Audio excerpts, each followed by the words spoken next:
Bom dia, irmãos. Eu desejo-vos um bom sábado com a companhia do nosso bom Deus. Eu peço então a vossa atenção para alguns anúncios que tenho para vos transmitir. São vários, portanto eu vou tentar ser sucinta, mas clara. Hoje à tarde temos um programa especial, portanto temos a nossa festa de Natal, para a qual estão todos convidados, e então cá estaremos para um programa preparado com muito carinho para todos nós.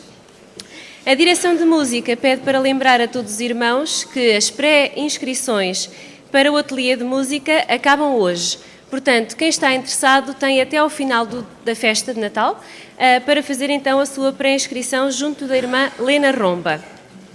No próximo sábado, dia 29, teremos também um programa especial à tarde, uma cerimónia de investiduras, com hora ainda a combinar. No dia 31 de dezembro, teremos aqui também mais um programa especial, às 17 horas e 30 minutos, um programa de fim de ano. Devemos então convidar amigos, trazer os nossos familiares para passarmos um momento diferente, uma passagem de ano diferente, que nós possamos estar então aqui juntos neste dia 31 de dezembro. No dia 5 de janeiro haverá um almoço em conjunto organizado pelas Dorcas. Todos estamos convidados também a participar, a trazer alguns alimentos para partilhar. Falando em alimentos, continua à entrada da nossa igreja um baú com a finalidade de ficar repleto de alimentos para oferecermos às famílias carenciadas. Quem ainda não teve a oportunidade de o fazer, que possa então fazê-lo durante o dia de hoje, durante a semana, para que possamos trazer um Natal mais feliz às pessoas que necessitam.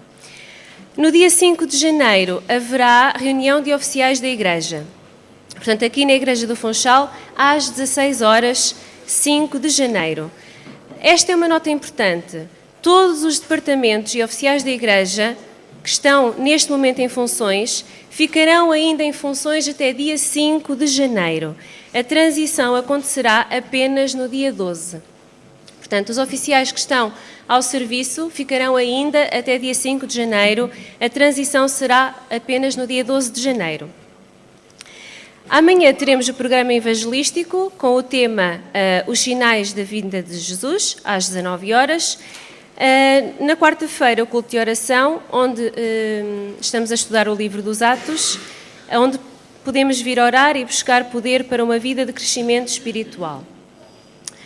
19 e 20 de janeiro de 2013, teremos a visita do pastor Júlio Carlos Santos. É o departamental da área de evangelismo e da escola sabatina. Uma programação que será anunciada ainda durante as próximas semanas. Portanto, 19 e 20 de janeiro.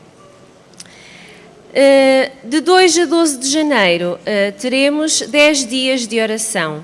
Será então um programa de oração diário aqui na igreja, das 8 às 9 horas, durante estes dias. Portanto, de 2 a 12 de janeiro.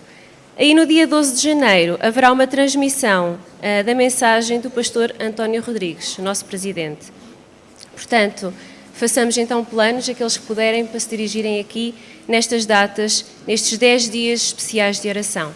Muito obrigada pela vossa atenção e continuação de um bom sábado.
bondoso Deus que estás nos altos céus, nós te louvamos pela bênção de podermos estar em tua santa casa de oração. Te louvamos, sobretudo, Senhor, porque tu nos amas e porque nós podemos ter a certeza disto através da esperança da salvação que Jesus Cristo nos oferece.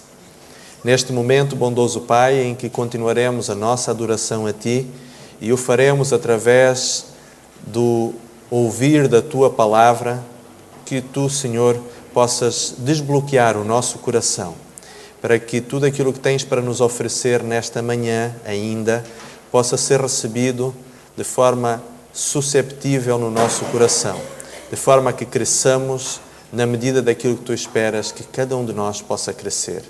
Venha, bondoso Deus, abençoar-nos e abençoar todos aqueles que aqui não puderam vir nesta manhã.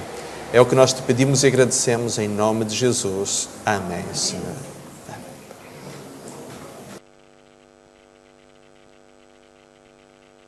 Bom dia a todos os irmãos. Quero dar as boas-vindas a todas as visitas, a todos os irmãos que se encontram no nosso meio, todas aquelas pessoas que estão cá passando esta quadra natalícia junto com as suas famílias, que se possam sentir bem no nosso meio. Também quero dar as boas-vindas a todas as pessoas que estão nos ouvindo através da internet, que possam ter um santo e sábado abençoado na companhia do nosso bom Deus. E para seguir louvando a Deus, vamos cantar o hino 48.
Peço agora a todos os que puderem, vocês olharem para orarmos.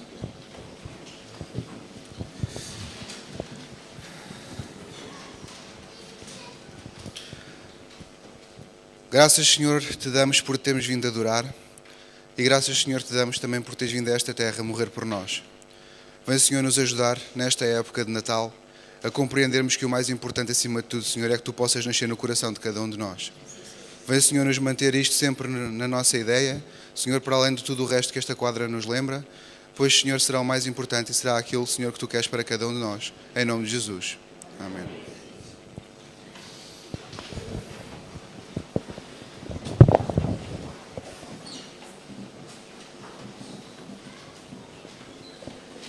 chegou um momento alto do nosso culto em honra ao nosso Deus. Neste momento nós vamos demonstrar ao Senhor a nossa gratidão e o nosso amor por quanto aquilo que Ele tem feito por nós, ao trazermos as nossas ofertas à casa do tesouro, para que haja abastança na sua casa. E então assim vamos pedir aos nossos meninos, e eles também vão trazer a sua ofertazinha ao Senhor. Seguidamente os irmãos de maior idade também vão fazer a sua oferta. Obrigado.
Vamos baixar as nossas cabeças para falarmos ao Senhor.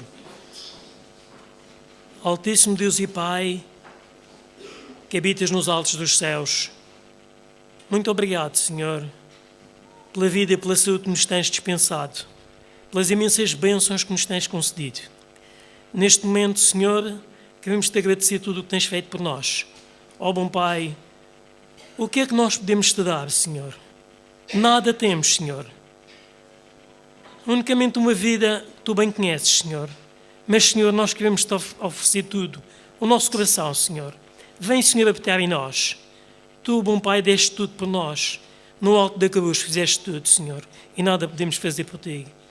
Ó, Senhor, vem verdadeiramente habitar em nós. E é isso que pedimos, no nome santo e bendito do Senhor Jesus. Amém.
Bom sábado.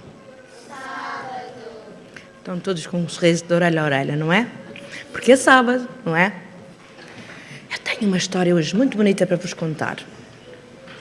Falar de dois meninos, dois manos. A Susana e o Samuel.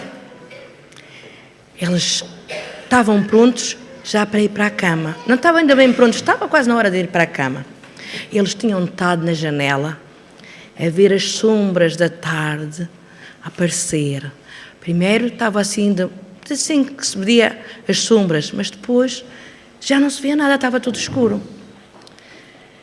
E eles têm uma janela aberta e começaram a ouvir o canto dos grilhos, que os grilhos só cantam à noite, e o coachar das rãs lá no lago. Eles estavam todos contentes, gostavam daqueles sons.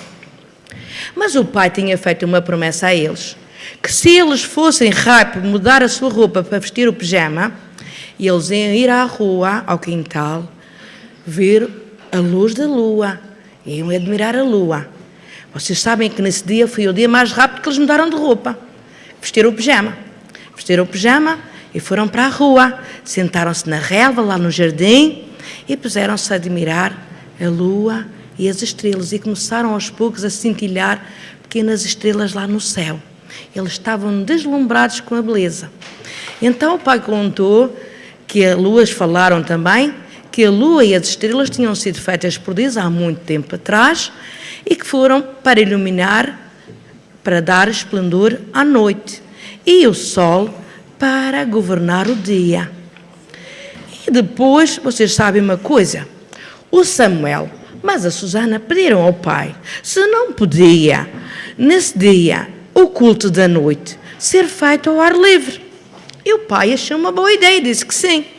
E eles disseram ao pai, pai, e que tal se nos contasses uma história bíblica que aconteceu à noite? Ele disse, está bem. Olha, a maior das histórias que aconteceu à noite foi o nascimento de Jesus. Foi à noite. Há muito tempo atrás... Lara, queres vir para aqui? Agora não tenho, mas daqui a pouco. Há muito tempo atrás, Maria e José, que viviam na Palestina, na Judeia, foram para Belém.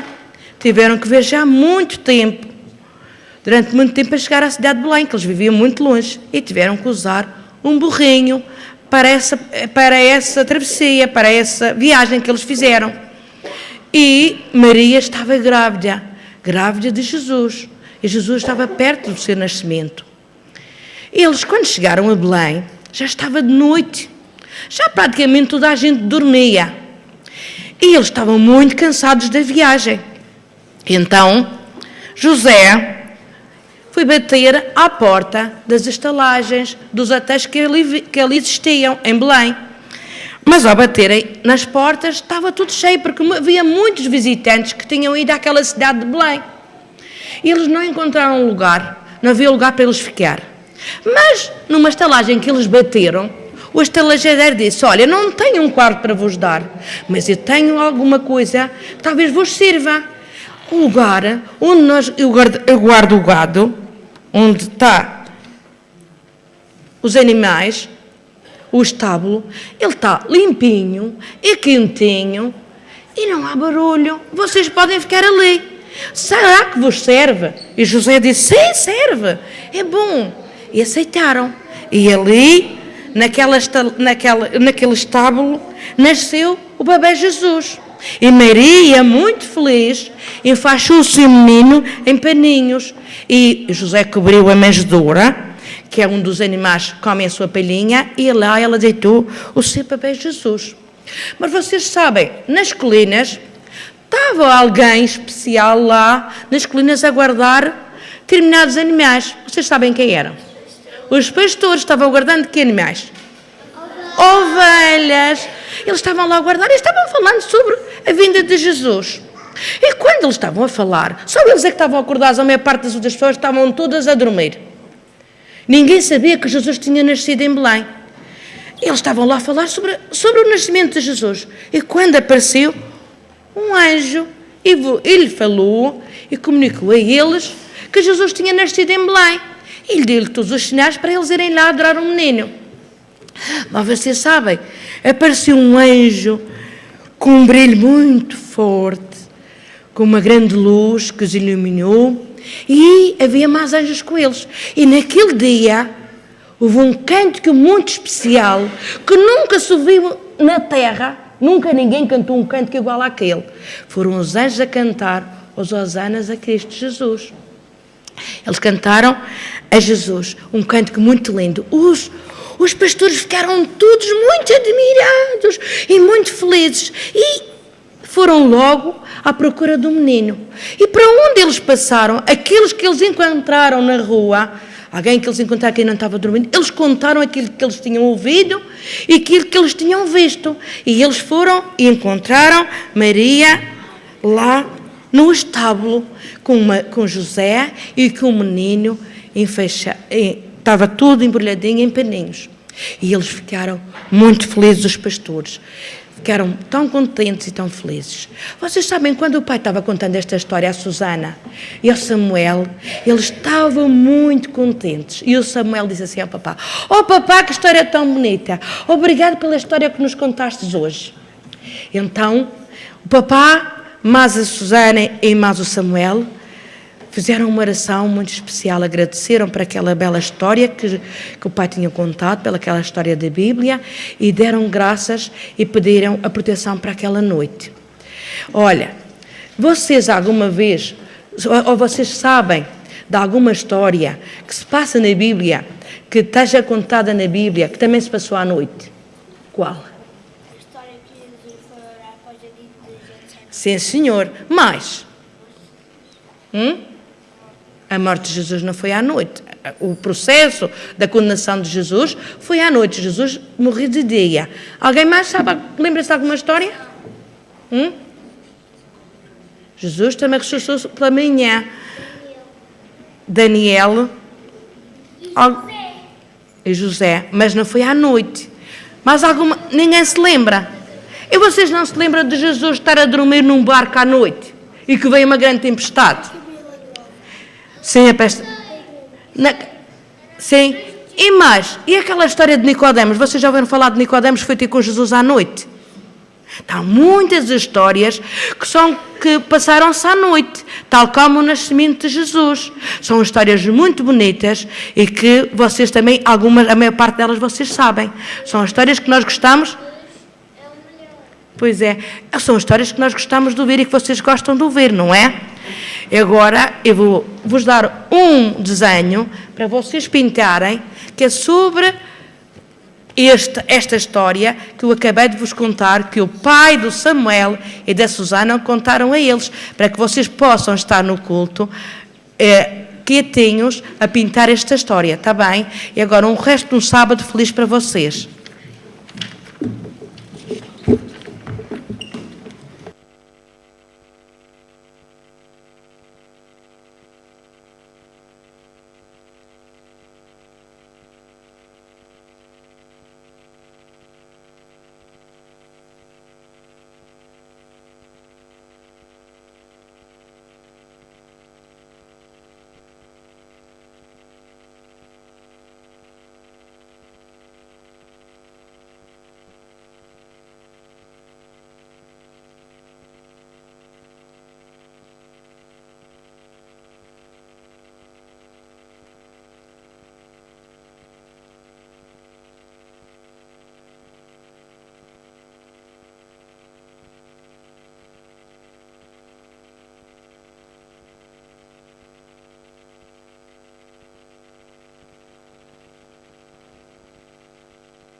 suas mãos se achava ternura, em suas mãos repousava perdão.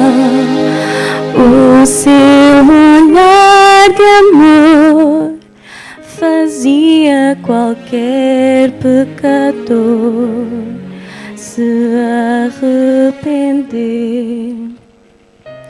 Ele levava consigo a vida, de suas vestes brotava o poder. Veio trazer a paz, curar a dor e salvar a quem o negou.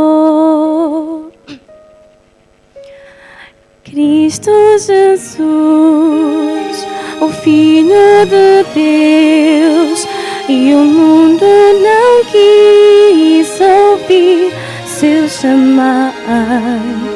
Fez o surdo ouvir e o mudo falar.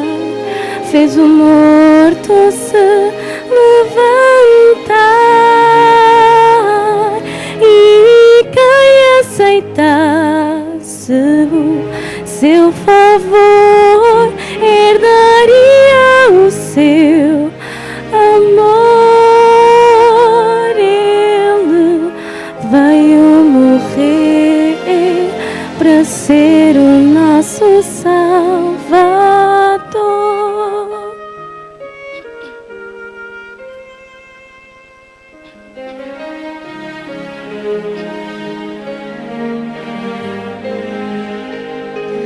Ele assumiu toda a forma humana e como servo aqui caminhou, sendo Senhor do céu, da terra e mar escolheu por nós se humilhar. Lá no Calvário um triste momento, dilaceraram o seu coração, cravos nos pés e mãos, marcaram para sempre o autor da redenção. Cristo Jesus, o Filho de Deus, e o mundo não quis ouvir seu chamar. Fez o surdo ouvir e o mudo falar. Fez o morto se levantar.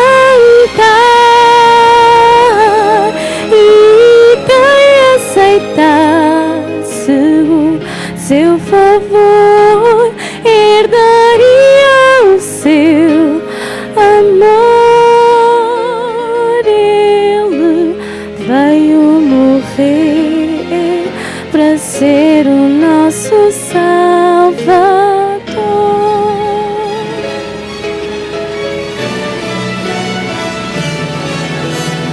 Cristo Jesus, o Filho de Deus, e o mundo não quis ouvir seu chamar.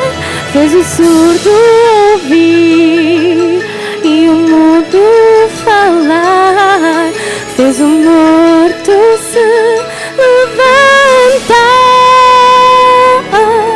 E quem aceitasse o seu favor herdaria o seu amor. Ele veio morrer para ser o nosso Salvador.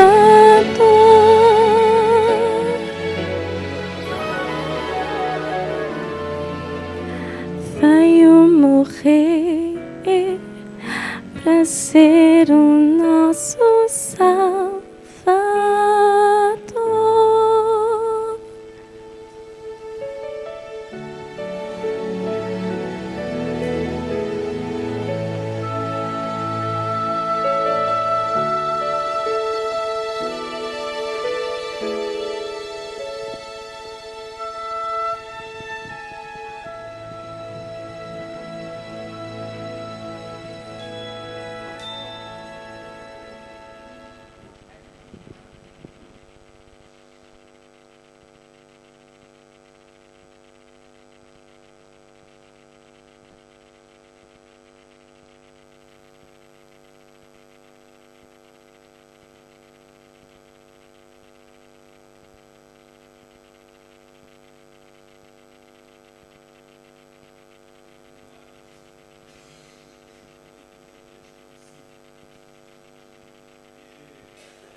graças e bendizei-lhe o nome. Porque o Senhor é bom, a sua misericórdia dura para sempre, e de geração em geração a sua fidelidade. Amém. Que o Senhor abençoe a leitura da sua palavra.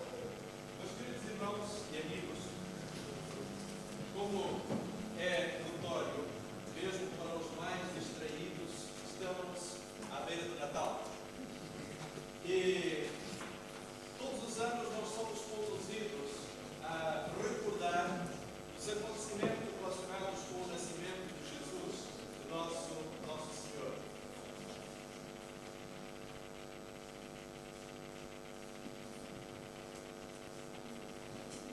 De maneira que estamos com um pequeno problema, acho que o microfone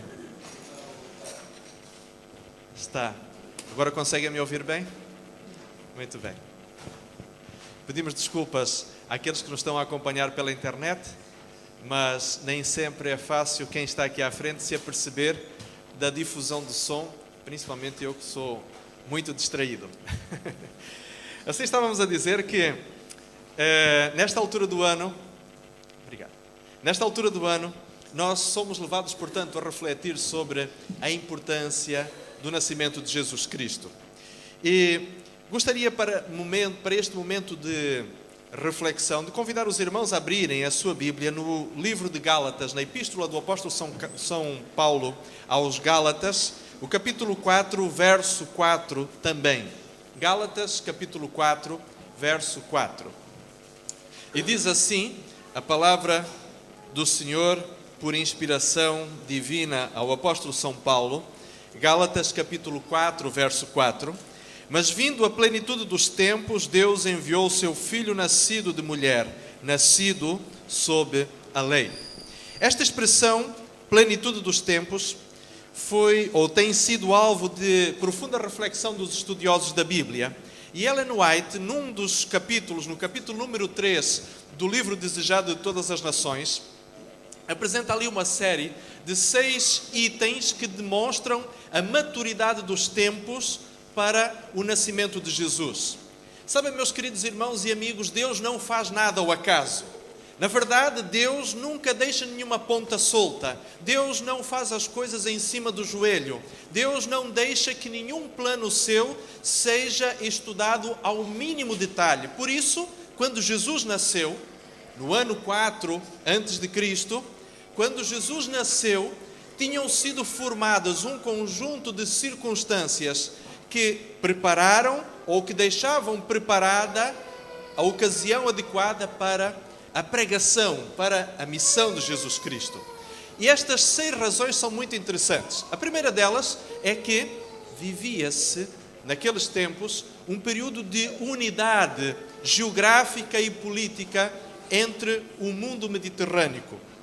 A bacia mediterrânica era toda ela dominada pelo Império Romano. Inclusive, os romanos orgulhavam-se de chamar ao tipo de organização social, administrativa e até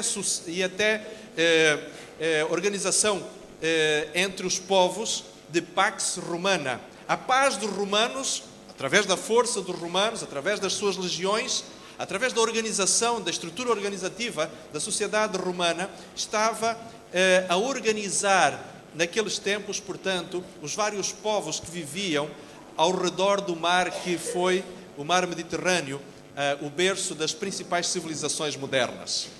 Este fator permitiu que Jesus pudesse vir naquele tempo de uma forma adequada para que a sua mensagem fosse pregada uniformemente por todo o mundo.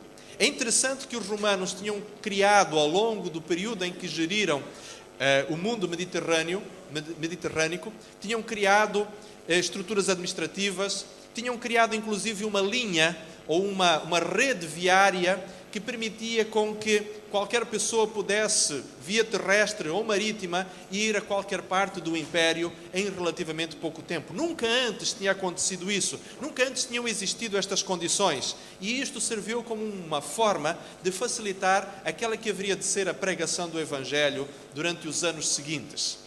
Mas havia um segundo fator também muito interessante, que tinha a ver com o fato de que o mundo tinha, nos últimos anos, sido, de alguma forma, iluminado pelo uso de uma língua franca, era o grego.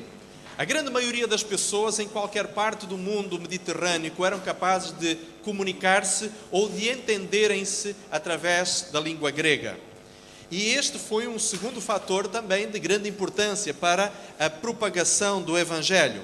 Mas existiam outros fatores, como por exemplo, a desilusão religiosa que as pessoas estavam a viver naqueles tempos. A grande maioria dos homens e mulheres que pensavam, que refletiam seriamente sobre questões espirituais, estavam desencantados com as religiões que durante muitas gerações tinham sido vivenciadas pelos seus povos, pelos povos de onde eles eram oriundos. As pessoas estavam desencantadas com as respostas que as religiões lhes ofereciam e esperavam algo mais. Por isso, esta também era uma ocasião propícia para a vinda de Jesus e para a mensagem que ele trazia ao mundo.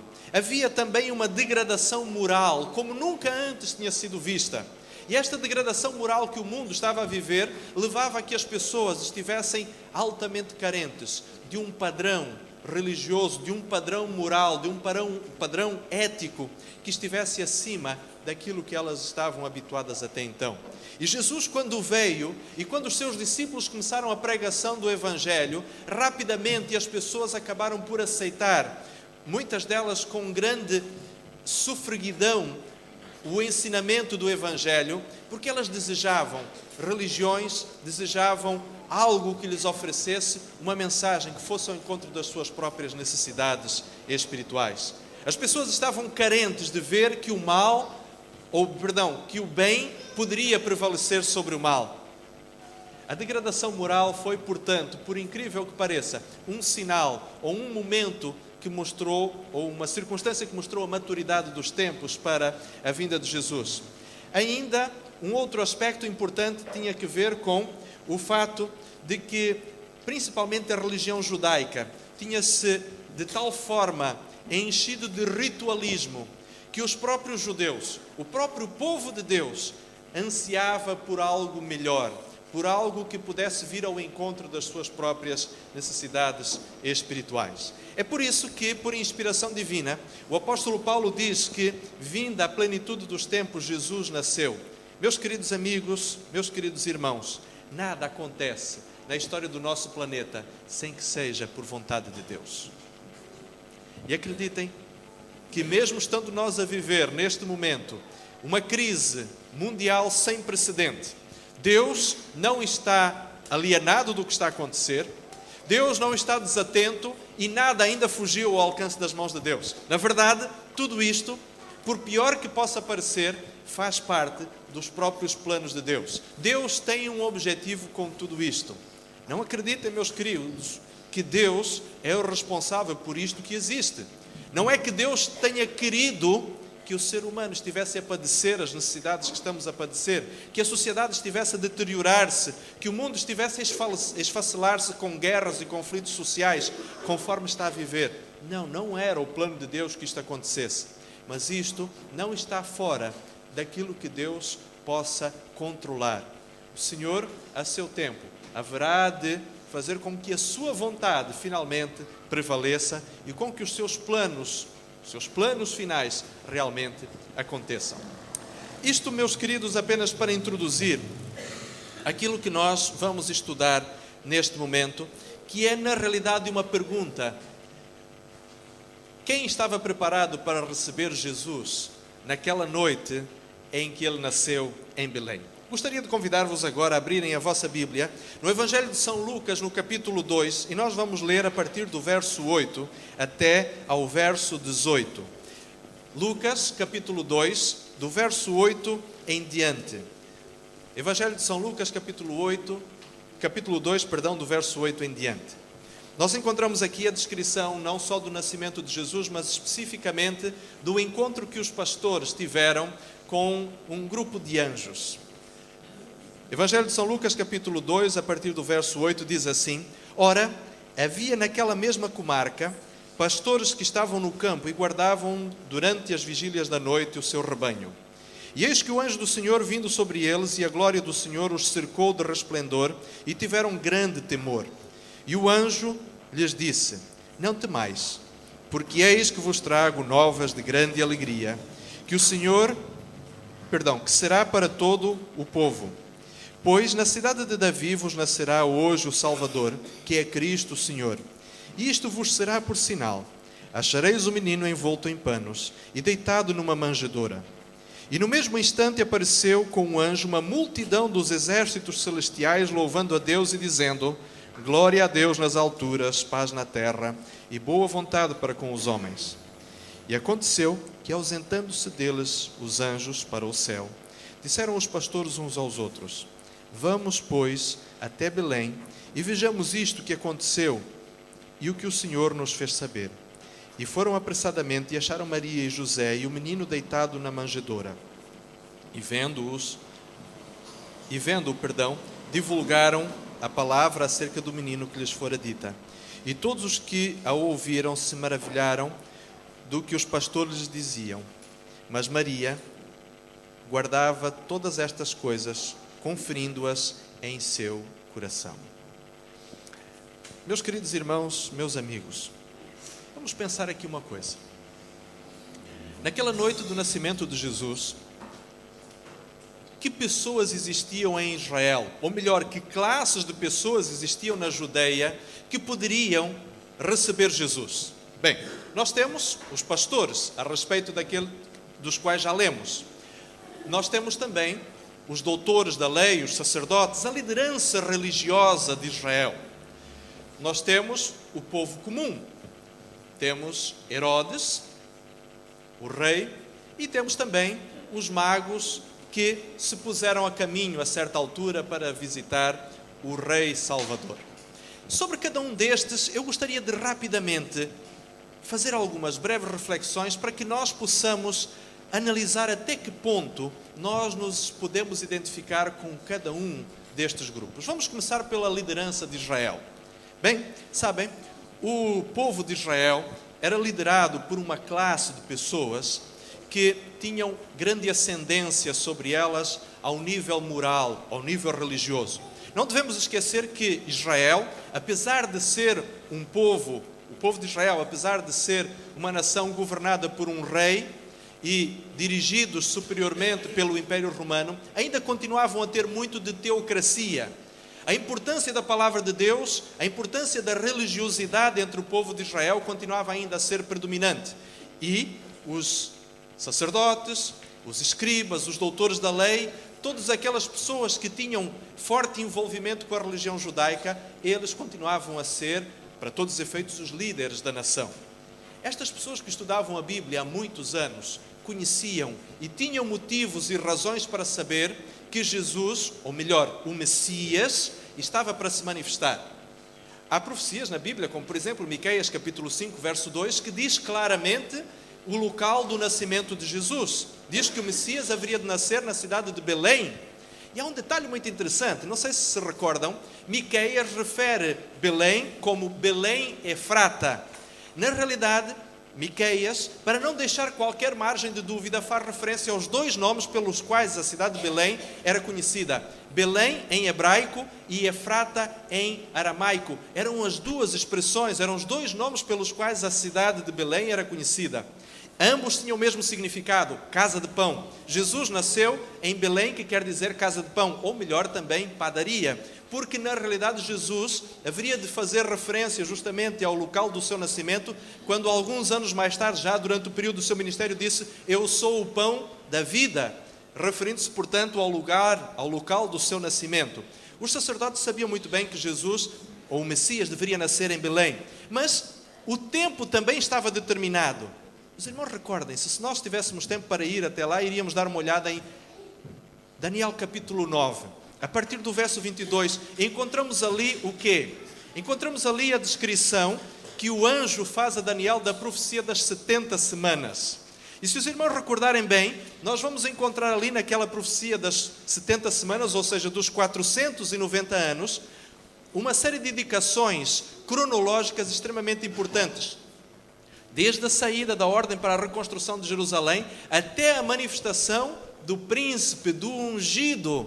A palavra em hebraico Ungido era exatamente a mesma palavra que era usada para o Messias. Ou seja, a liderança de Israel não tinha qualquer motivo para deixar de saber aonde e quando o Messias haveria de se manifestar.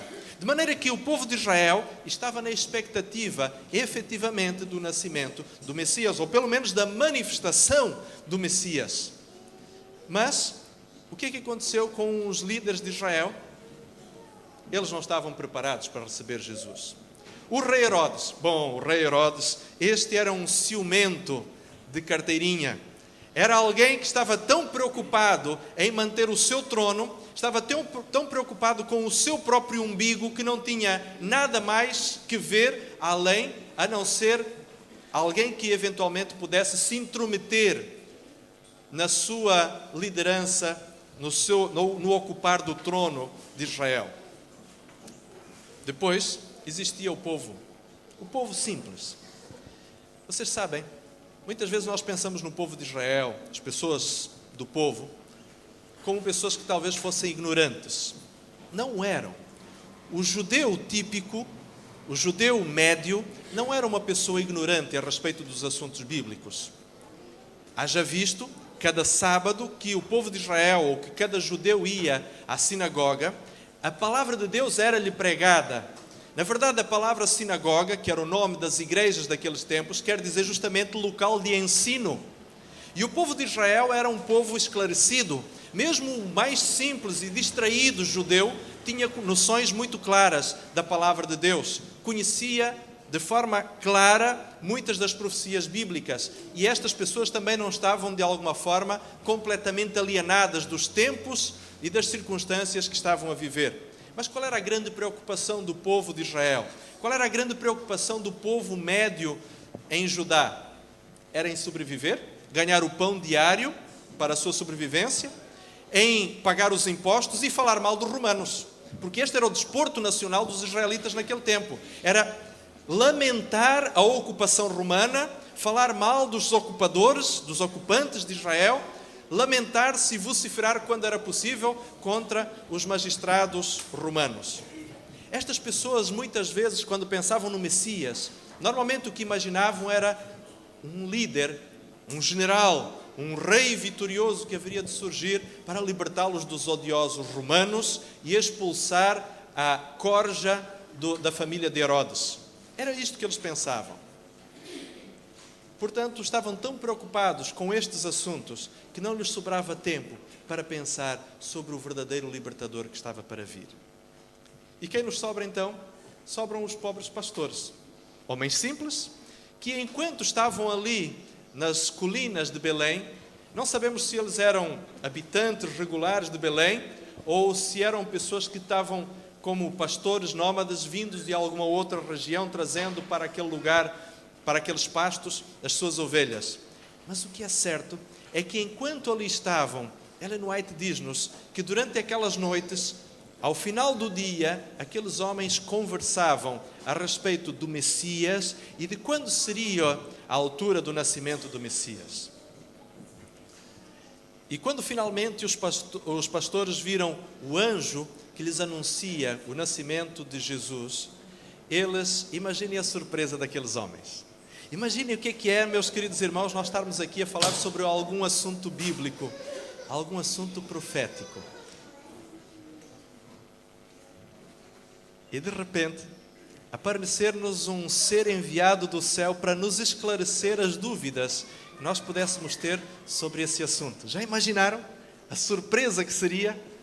Foi igualmente impressionante para aqueles homens, que enquanto falavam a respeito do momento do nascimento do Messias, que aquele era o local e aquele era o tempo certo, ou estaria para se manifestar o Messias, aparece justamente o anjo a dizer-lhes: meus queridos amigos, aquilo sobre o qual vocês estavam a conversar há instantes já aconteceu.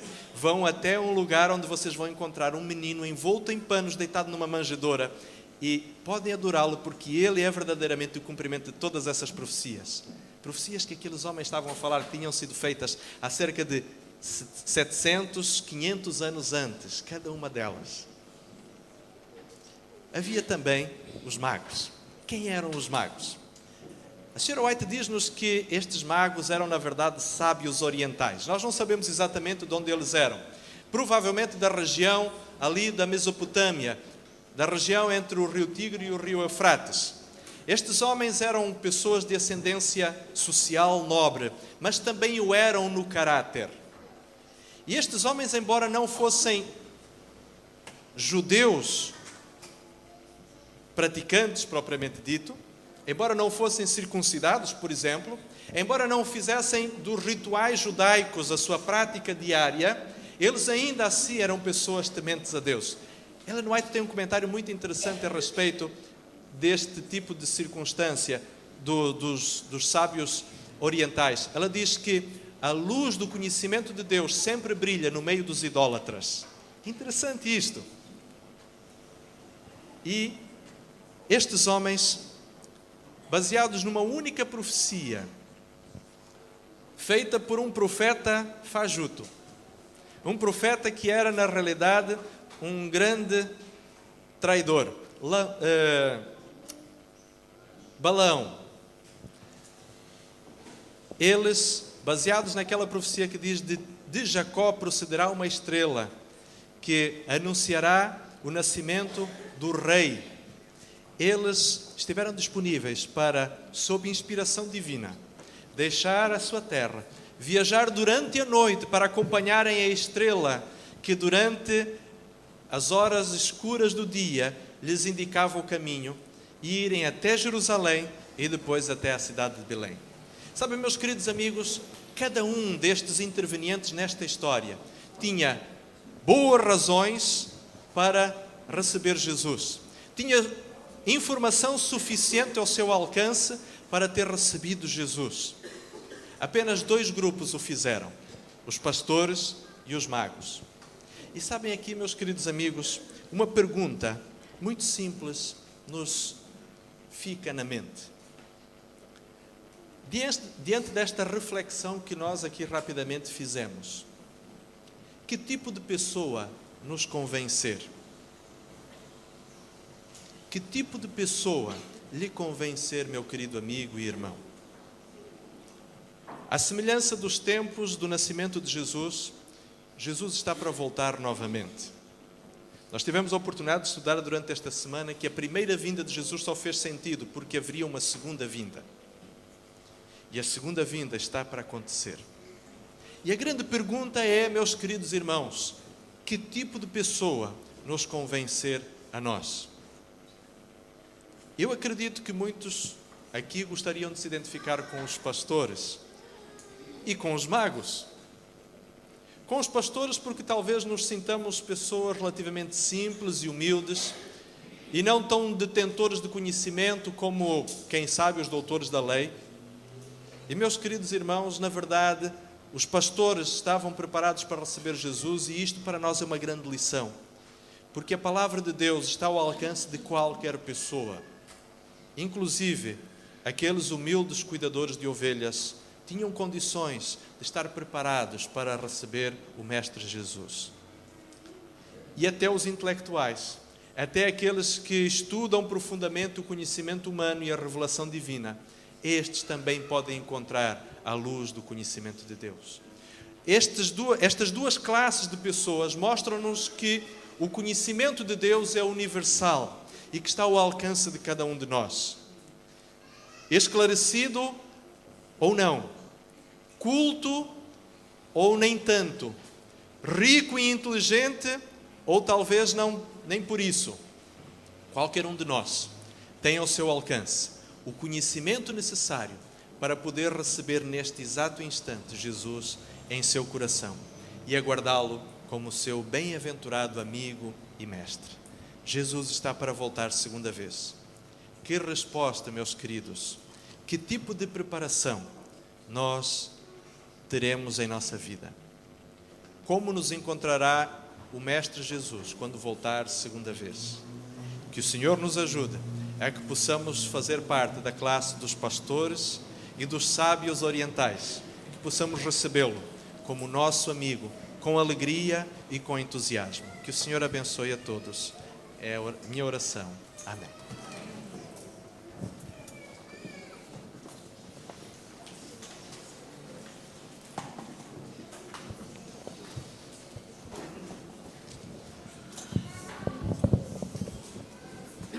vós, a vermos ter sido alimentados com a palavra do alto, que vem enriquecer os nossos corações, possamos permanecer com esta alegria e com este conhecimento dentro das nossas mentes e com júbilo continuemos este grande dia de sábado e sempre. E desde agora também queremos saudar os nossos irmãos e as nossas queridas visitas e também aqueles que nos estão a assistir a este culto através da internet, com um Santo Natal, com alegria, com paz, mas também pensando e estando preparados para a segunda vinda do Senhor. E agora, para terminarmos o culto desta tarde, em honra do Senhor, vamos cantar o hino que está fixado, hino 46.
Grandioso Senhor, louvamos-te porque em Tua palavra a narrativa do exemplo dos magos e dos pastores ficou registada para a posteridade e nos serve como indicativo de que o receber Jesus como seu Salvador é algo que é de natureza universal e que a Tua graça estende ao alcance de cada membro da humanidade.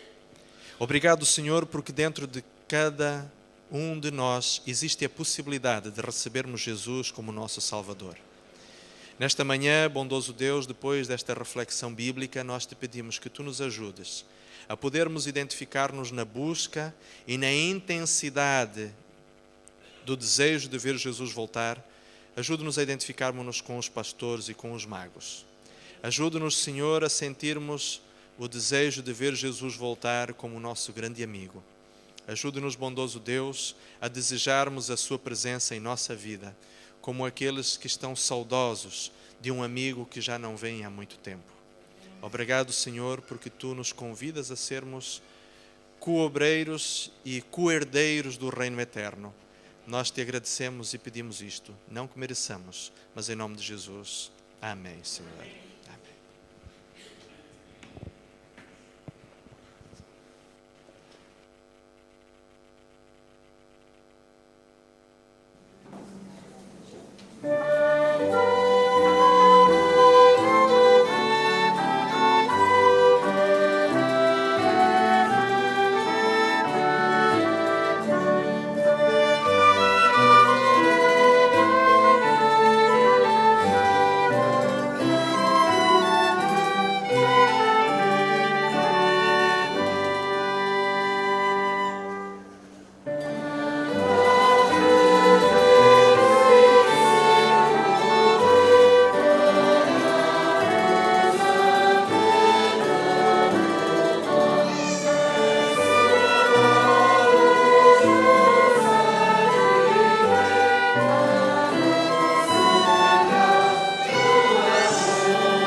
Ao sairmos, gostaria apenas de pedir, meus queridos irmãos, que possamos fazer em espírito de reverência, que ao deixarmos este lugar possamos manter o silêncio e a ordem que tivemos até este momento. Que o Senhor abençoe ricamente a sua igreja.